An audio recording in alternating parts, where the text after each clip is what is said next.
Okay, so share ko sa inyo to guys, no, kung paano natin guys tanggalin guys yung filter na ito guys. Ito guys yung filter na ito.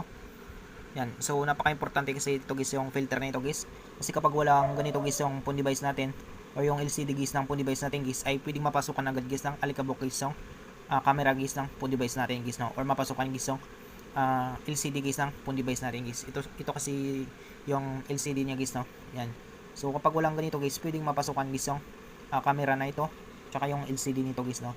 So madaling masira guys yung LCD natin guys. Yan. So ito guys yung filter na ito guys ay lilipat natin dito guys, no.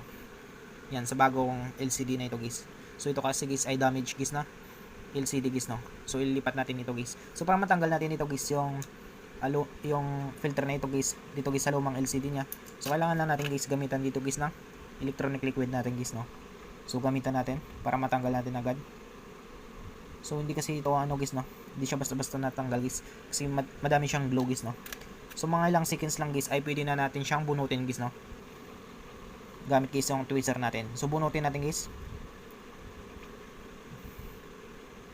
Yan. So natanggal na natin guys, no. Gamit guys yung electronic liquid natin guys. So pwede na natin siyang install guys sa bagong LCD niya guys, no. Ito guys yung filter na ito guys. Yan. So I hope guys na makatulong sa inyo itong video tutorial natin. Sa mga bago pa lang sa ating channel guys, no, huwag natin kalimutan guys i-click guys ang subscribe at yung notification bell button para ma-update ko kayo guys sa susunod natin guys na video tutorial. Thank you guys and God bless sa lahat.